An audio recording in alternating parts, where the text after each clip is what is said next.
a la Comisión Europea la actualización del Programa de Estabilidad 2020 del Reino de España y el Plan Nacional de Reformas. Con ese motivo, hoy comparecen en esta rueda de prensa la vicepresidenta y ministra de Asuntos Económicos y Transformación Digital, Nadia Calviño, y la ministra de Hacienda y portavoz del Gobierno, María Jesús Montero. Tiene la palabra la vicepresidenta Nadia Calviño. Buenos días. Sí, muy buenos días a todos. Como suele ocurrir en estas fechas, el Gobierno de España ha enviado a la Comisión Europea el Programa de Estabilidad para 2020 y 2021 y el Plan Nacional de Reformas. Básicamente, estos documentos incluyen un escenario macroeconómico que voy a presentar y las previsiones fiscales que presentará la ministra de Hacienda. Teniendo en cuenta la situación de excepcionalidad en la que nos encontramos, la Comisión Europea ha aprobado una revisión de las normas para este tipo de documentos, simplificando su contenido y centrándolo en el impacto del coronavirus. Es evidente que las estimaciones y medidas contenidas en el programa de estabilidad están profundamente marcadas por la situación de incertidumbre y el enorme impacto de la pandemia, que está teniendo efectos muy diversos. El primero, sin duda el más doloroso, es el que tiene que ver con la pérdida de vidas, con la enfermedad. Pero además, la emergencia sanitaria está llevando a la adopción de medidas de contención en todo el mundo con un impacto muy negativo desde el punto de vista económico y social. En definitiva, la llegada de la pandemia ha trastocado todas las previsiones económicas. En el caso de España, como todos ustedes saben, a lo largo de estos últimos años, la economía venía creciendo por encima de la media de la zona euro y de los grandes países de nuestro entorno. Estábamos capeando mejor que en el pasado un complejo entorno internacional caracterizado por las tensiones comerciales, por el Brexit. Todas las previsiones apuntaban a una moderación suave del crecimiento en los próximos años, aterrizando en su valor potencial o de largo plazo. Y además estábamos teniendo un crecimiento quizá menos intenso que en años pasados, pero más equilibrado. Como acabo de señalar, se trataba de un crecimiento más equilibrado, más sostenible, más estable, con fundamentos sólidos, generando un superávit por cuenta corriente, algo excepcional en fases expansivas anteriores en nuestro país, creando empleo y sin generar presiones inflacionistas. Pero en el primer trimestre de 2020, el shock inesperado del COVID ha puesto un fin abrupto a este ciclo positivo de crecimiento iniciado desde 2014. El escenario ha cambiado por completo, con implicaciones negativas sobre la actividad a través de canales de oferta, a través de la demanda, tanto nacional como internacional, y afectando gravemente también a las expectativas de los agentes.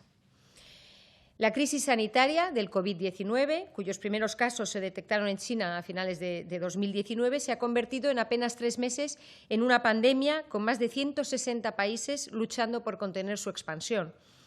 En marzo y abril la enfermedad se expandió especialmente por Europa occidental, con una incidencia mayor en Italia, España, Francia, Reino Unido, Bélgica, los Países Bajos y un poco más tarde también en Estados Unidos.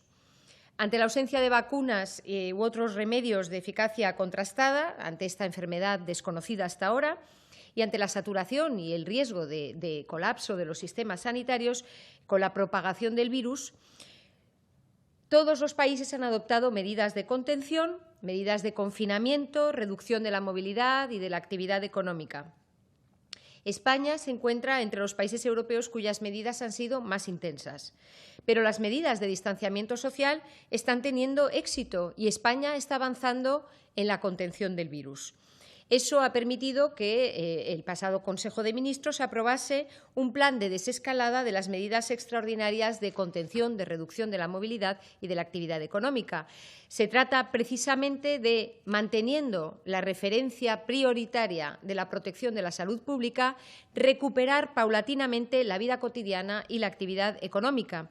Es decir, combinar la máxima seguridad sanitaria con la recuperación del bienestar social y económico. Las medidas de distanciamiento social están siendo efectivas en la contención de la pandemia, pero suponen un estado de hibernación económica temporal con un impacto muy significativo. A nivel internacional, como se ve en esta diapositiva, el impacto económico de la pandemia en la economía china tuvo su punto álgido en el mes de febrero, como consecuencia de su evolución adelantada, mientras que en Europa los efectos adversos se empezaron a apreciar en la segunda mitad de marzo, fecha en la que entraron en vigor las medidas de confinamiento de la mayoría de países. Según los indicadores adelantados, el impacto a corto plazo está siendo mayor que en la pasada crisis de 2008-2009. Se está produciendo la paralización de importantes sectores de la actividad productiva, con la consiguiente alteración de las cadenas de valor globales, y hay un profundo shock de la demanda global por la limitación física de las posibilidades de consumo de los agentes económicos, de todos nosotros, y la paralización de decisiones de inversión. El impacto se ve claramente en estos indicadores adelantados que reflejan las previsiones para el conjunto del mundo y la zona euro en particular. A nivel nacional, el daño económico y social se empezó a manifestar también a partir de la segunda quincena de marzo. Ayer mismo conocimos el dato del Producto Interior Bruto del primer trimestre de 2020, avanzado por el INE, que arroja una disminución del 5,2% con respecto al último trimestre de 2019. Es, como se ve en la diapositiva que está ahora mismo siendo mostrada, es la mayor caída trimestral de la serie histórica. A nivel de mercado laboral, también hace unos días conocimos los datos de la encuesta de población activa del primer trimestre. La ocupación se redujo en más de 285.000 personas en los 3 primeros meses del año, una reducción de la ocupación particularmente intensa para los empleos temporales y seguramente los datos del segundo trimestre serán muy duros.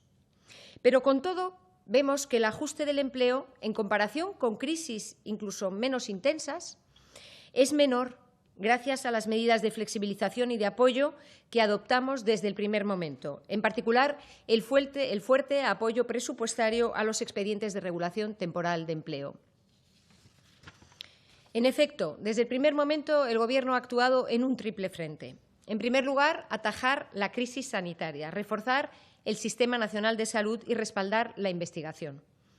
En segundo lugar, paliar el impacto social de las medidas de contención, sobre todo para los colectivos más vulnerables, y tratar de asegurar un nivel de renta suficiente a las familias. Y, en tercer lugar, apoyar a los trabajadores, las empresas, las pymes y los autónomos de nuestro país para evitar consecuencias más estructurales, de modo que preservemos el tejido productivo y, con ello, una buena base para afrontar la recuperación. Y esta reacción rápida y contundente, en línea con la de otros países, ha mitigado el impacto económico y social negativo de las medidas de contención. Más allá de las medidas de refuerzo en el ámbito sanitario, se ha aprobado una batería de medidas que hemos venido desgranando en este mismo lugar semana tras semana, con el objetivo de mantener las rentas de los hogares y de los trabajadores, en particular en los trabajadores autónomos, las personas más vulnerables. Además del apoyo a los ciudadanos, ha habido un apoyo decidido por nuestro tejido productivo. Se han articulado un conjunto de moratorias y exenciones para aliviar los costes de las empresas.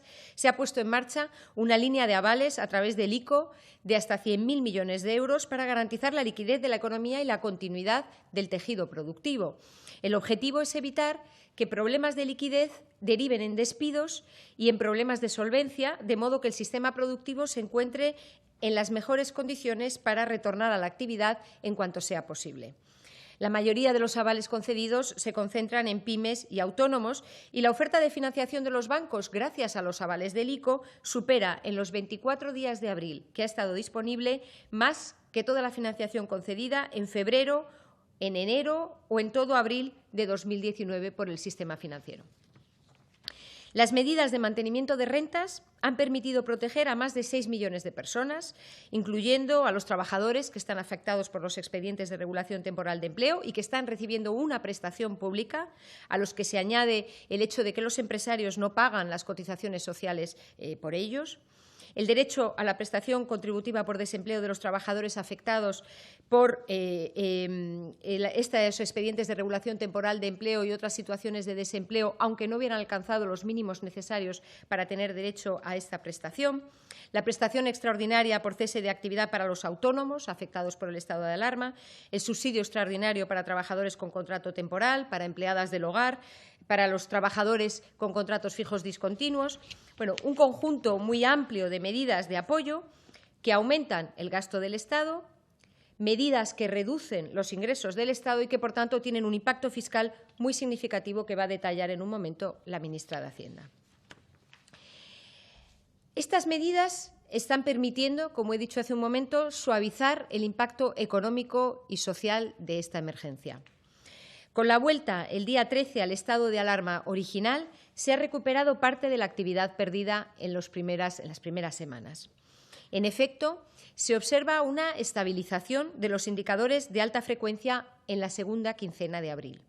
Esto se refleja, por ejemplo, como se muestra en esta diapositiva, en el consumo de energía eléctrica. También se muestran los indicadores de gasto con tarjetas.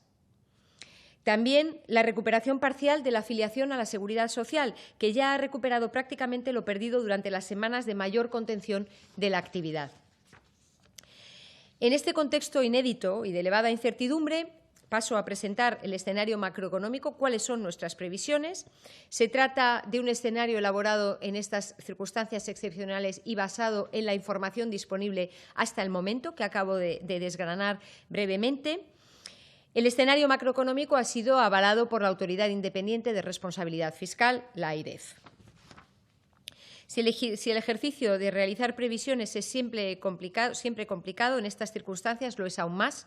Nuestro escenario se basa en los supuestos y las hipótesis contenidas en las previsiones de la Comisión Europea, en las previsiones del Fondo Monetario Internacional, además de las estimaciones propias del Ministerio de Asuntos Económicos y Transformación Digital, basadas en los distintos indicadores adelantados que hemos venido recibiendo en los últimos días. En lo que se refiere al contexto internacional, las previsiones apuntan a que la economía mundial sufrirá una brusca contracción en 2020. El PIB de la zona euro, en particular, descendería un 7,5% según las estimaciones del Fondo Monetario Internacional. Por otra parte, en 2021 se espera una fuerte recuperación de la economía mundial y de la zona euro. En este contexto, para España, a partir del análisis de la información disponible y con base en el plan establecido por el Gobierno para la desescalada de las medidas de contención, se prevé que el impacto macroeconómico del COVID-19 será en forma de V asimétrica.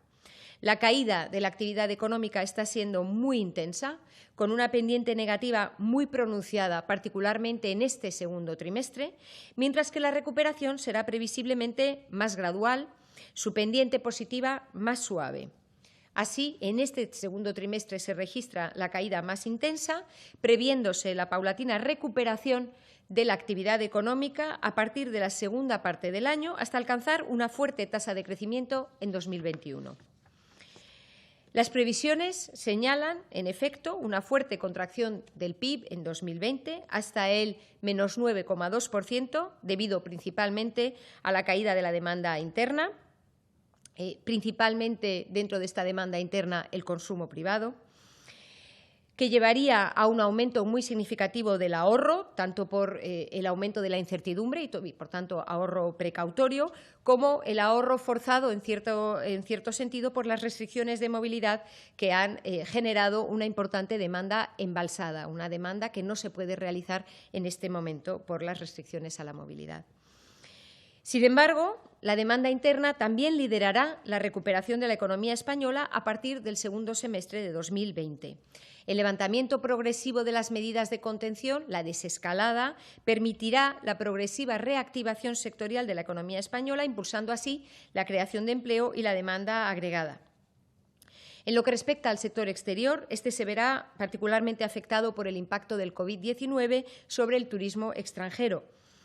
Para 2021 se prevé una recuperación del sector exterior, particularmente del sector turístico, una vez se hayan retirado las restricciones transfronterizas y se reactive el crecimiento de las economías de nuestros socios. El buen comportamiento del sector exterior en 2021 y la previsión de unos precios del petróleo en el entorno de los $40 permitirá a la economía española aumentar ligeramente el saldo superavitario de su cuenta corriente y mantener su capacidad de financiación con respecto al resto del mundo.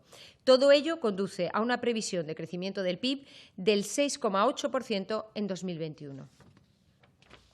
Se trata de previsiones prudentes sobre la base de la información disponible hasta el momento y, como se ve en esta diapositiva, alineadas con las de otros organismos. Se trata de previsiones también coherentes con un escenario de V asimétrica que es el que se prevé para otros países, como se muestra en la diapositiva que está en pantalla en este momento. Para todos los países se prevé una intensa caída de la actividad en el año en curso y una intensa recuperación en el año 2021. En definitiva, la situación económica es coherente con las importantes medidas de contención, con el sacrificio que todos hemos tenido que hacer como país para frenar el virus. Tras la fase de confinamiento, se abre ahora la progresiva desescalada. Es un nuevo horizonte. Es importante recuperar cuanto antes la actividad económica en un entorno, por supuesto, de seguridad que proteja la salud de los ciudadanos y de los trabajadores. Hasta ahora estamos avanzando gracias al esfuerzo conjunto de la sociedad. No podemos dar pasos atrás. Al virus lo estamos venciendo unidos. Ganemos unidos la recuperación. Doy la palabra a la ministra de Hacienda para detallar la situación fiscal. Pues buenos días a todos y a todas, y como ha avanzado la vicepresidenta económica, efectivamente nos enfrentamos a una crisis sanitaria inédita, desconocida, en más de un siglo. No hemos vivido una experiencia igual a nivel mundial y que tiene, lógicamente, un enorme impacto en la economía global y, por supuesto, en España.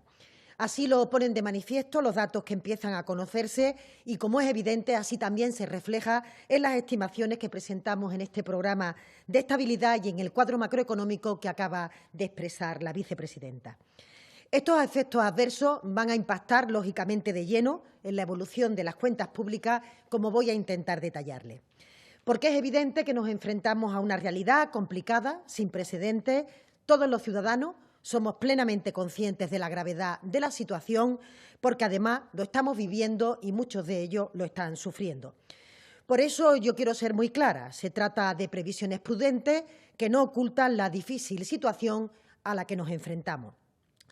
Todas las economías sufrirán un shock temporal y eso se va a reflejar, por un lado, en la caída de los ingresos públicos por el retroceso del consumo y de la actividad, y, por otro, en un notable aumento del gasto público como consecuencia de los estabilizadores automáticos. Y también porque este Gobierno ha tomado la decisión de combatir de frente al COVID-19, ayudando a las familias, a los trabajadores y protegiendo a nuestros autónomos y a las empresas. Y ante este escenario complicado quiero mandar un mensaje de optimismo a los ciudadanos. España se va a recuperar de este golpe y, a diferencia de otras ocasiones, lo que va a hacer lo hará sin dejar a nadie atrás. Es más, este Gobierno tiene como prioridad que la salida de esta crisis no provoque las desigualdades y la pobreza que generó la salida de la crisis del 2008. Es el compromiso que adquiere este Ejecutivo en el Día Internacional del Trabajo, un 1 de mayo atípico, pero que debe servir para reafirmar nuestra apuesta inquebrantable por la defensa de los derechos sociales. Las sociedades no quedan marcadas por la crisis que sufren, sino por el modo en que la superan, y España va a estar a la altura. El Gobierno trabaja para que la crisis sanitaria y económica dure lo menos posible y la recuperación que va a llegar sea rápida y justa. Para ello tenemos que fortalecer el estado del bienestar, apoyar el tejido productivo, aumentar la apuesta por la ciencia y la investigación y avanzar en un cambio del modelo productivo que permita que España se posicione como una economía dinámica, fuerte en este nuevo orden mundial. Y permítame que, antes de explicar las previsiones del déficit y deuda, contextualice en qué punto nos encontrábamos antes de atravesar esta pandemia. Creo que es importante porque demuestra el esfuerzo de consolidación fiscal que estaba realizando el Gobierno. España cerró 2019 con un déficit del 2,8%. Lo que permite cumplir con el Pacto de Estabilidad por segundo año consecutivo, después de que el Gobierno de Pedro Sánchez consiguiera sacar a España del procedimiento de déficit excesivo en el año 2018, al lograr un déficit inferior al 3% por primera vez desde el inicio de la crisis en el año 2008. La Administración central y la Seguridad Social redujeron en el 2019 su déficit un 3,2%. Y lo hicieron en un difícil contexto de prórroga presupuestaria, doble prórroga, en el que no pudimos aprobar algunas figuras fiscales y en el que adoptamos importantes medidas sociales. Con esas medidas que adoptó el Gobierno, más de 15 millones de españoles vieron incrementada su renta disponible, algo que hoy tiene especial valor, especial significación en este contexto de emergencia sanitaria. Los datos reflejan que el Gobierno fue capaz de reducir el déficit público de la Administración central y la Seguridad Social y, al mismo tiempo, revitalizar las políticas sociales. El dato habría sido aún mejor si no se hubiera registrado un mal comportamiento del impuesto sobre sociedades, cuya recaudación cayó un 4,4%. El aumento de las devoluciones fiscales, superiores a la evolución normal de este impuesto, lastraron de forma especial la recaudación. Y con todos estos factores hay que poner en valor que el Estado logró en 2019 un superávit primario de 8.486 millones de euros, que equivale al 0,68% del PIB. Aún así, el déficit público se incrementó en 2019 por el peor comportamiento de las comunidades autónomas respecto al año anterior y por el menor superávit que registraron los ayuntamientos. De hecho, los datos iniciales de 2020 han reflejado durante este primer trimestre que el Gobierno de España mantenía esta línea de reducción de los desequilibrios fiscales. Así lo demuestra que la reducción del déficit de la Administración central, que ha registrado un descenso del 13,9% en el primer trimestre del año. Y ya hay que destacar que en este primer trimestre, en el mes de marzo en concreto, se registró un incremento de determinadas partidas como efecto del COVID-19 y, aún así, como ven, los datos arrojaron un fuerte descenso del déficit. Una tendencia que, evidentemente, ha quedado truncada por la duración de la emergencia sanitaria. La irrupción, de hecho, del COVID-19 ha modificado totalmente los escenarios, pero desde el primer momento el Gobierno ha sabido cuáles tenían que ser las prioridades. Adoptar medidas, como decía la vicepresidenta, para reforzar el sistema sanitario, proteger a familias y a colectivos vulnerables, así como a los trabajadores, y dotar de liquidez a las empresas, especialmente a las pymes y autónomos. Evidentemente, estas medidas suponen un incremento importante del gasto público. De hecho, la previsión del Gobierno es que el gasto público se sitúe en el 51,5% del PIB, lo que supone un incremento de casi 10 puntos porcentuales respecto al gasto de 2019. Insisto en que se trata de un incremento del gasto temporal necesario para abordar esta crisis sin que nadie se quede atrás y para apoyar nuestro tejido productivo. Por su parte, estimamos que los ingresos sufrirán una caída de 25.700 millones respecto a 2019 y se situarán en el 41,2% del PIB. Quiero aclarar que este porcentaje es más elevado que el del año anterior debido a la mayor contracción del PIB, pero, como decimos, en términos absolutos, hablamos de una caída importante de los ingresos públicos. Con estas cifras prevemos que el déficit público en 2020 se incremente hasta los 115.671 millones, lo que equivale al 10,34% del PIB. Supondría el mayor déficit desde 2012, cuando se alcanzó el 10,7%. La deuda pública, lógicamente, también aumentará y pasará del 95,5% registrado en 2019 al 115,5% en 2020. Incrementar el déficit y la deuda, en este caso, es la consecuencia de una crisis con velocidad y con profundidad inédita. Las medidas de gasto lo que pretenden, lo que intentan, es ayudar a proteger, a reactivar la economía, la demanda y el consumo, y todo ello para no dañar estructuralmente nuestra economía y no incrementar la desigualdad. Evidentemente, son cifras que reflejan la gravedad de la crisis que atravesamos, pero también son números que denotan el esfuerzo de las administraciones por mitigar este impacto económico y social que trae la crisis sanitaria. De hecho, como dije al principio, el Gobierno trabaja con esta premisa y por eso se han aprobado ya una batería de medidas en los diferentes ámbitos sanitario, social, laboral y económico que suponen un impacto total de 139.000 millones de euros.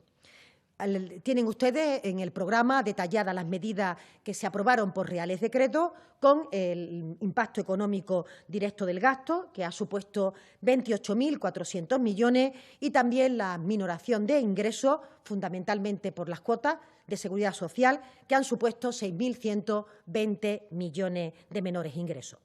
Como digo, el detalle lo podrán detenerse en él en el programa de estabilidad. Solo voy a indicar algunos de los datos más relevantes, por ejemplo, el facilitar los ERTE en empresas para asegurar que los trabajadores sigan cobrando su salario y al mismo tiempo exonerando a las mismas de las cotizaciones sociales, va a suponer un impacto para el conjunto del año de en torno a 20.000 millones de euros. Abonar una prestación económica para los autónomos que se afectan por el cese de actividad o que hayan visto reducida su facturación supondrá 3.700 millones que se ponen a su disposición. También las comunidades autónomas y el Gobierno de España, responsable del gasto sanitario, está haciendo esfuerzos importantes para garantizar recursos. Algunas de las medidas aprobadas, entre ellas el actualizar las entregas a cuenta, han supuesto 2.867 millones de euros e igualmente esto significa que hemos logrado proteger, yo diría, al sistema de financiación de comunidades para los efectos del COVID y que haya un verdadero escudo alrededor de nuestras comunidades autónomas, que son las encargadas de proveer, de dar el servicio sanitario para que éste sea de calidad. Quiero destacar que en un contexto en el que los ingresos públicos caen más de 25.000 millones, las comunidades autónomas recibirán la mayor financiación que han recibido en su serie histórica. En concreto, el sistema les va a aportar 115.000 millones de euros, un 7,3% más. El gasto sanitario y social añadido, adicional por la pandemia, va a suponer para comunidades autónomas unos 11.000 millones de euros adicionales, además de que también ellas contarán con una disminución de los recursos propios que tienen a su disposición. Somos conscientes y por eso mantenemos el compromiso de que ninguna Administración tenga que abordar ningún problema de liquidez. En el ámbito tributario hemos aprobado medidas como el IVA del 0%, que va a suponer un ahorro para comunidades autónomas, sobre todo, de en torno a 1.000 millones de euros e igualmente se han hecho aplazamientos de deudas moratorias de impuestos para que las diferentes empresas puedan mantener también su músculo. Solo he enumerado algunos de los ejemplos de estas iniciativas que están ya en vigor, pero que están beneficiando a millones de personas. Como ha dicho el presidente, seguiremos adoptando las decisiones de forma dinámica cuando sean necesarias y en los momentos oportunos para mitigar el impacto de esta crisis. Como ven, y con ello termino, nos esperan meses difíciles, pero no les quepa ninguna duda de que saldremos adelante gracias al esfuerzo y a la colaboración de todos los ciudadanos. Así lo marcan las previsiones, que fijan una importante recuperación de todos los indicadores, como acaba de mencionar la vicepresidenta, en 2021 y que también permitirán entonces saneamiento de las cuentas públicas. Este Gobierno defiende los principios de estabilidad presupuestaria y es consciente de que tras este shock temporal tiene que iniciar un proceso de consolidación fiscal que permita ir cerrando estos desequilibrios y sentar la base del crecimiento futuro. Es una tarea que nos incumbe a todos, al Gobierno central, a comunidades autónomas, a los ayuntamientos y también a las instituciones comunitarias. Por tanto, seguiremos colaborando con todos ellos, igualmente que los partidos políticos, los agentes sociales, para hacer que este crecimiento sea más sano, sea equilibrado y sea redistributivo.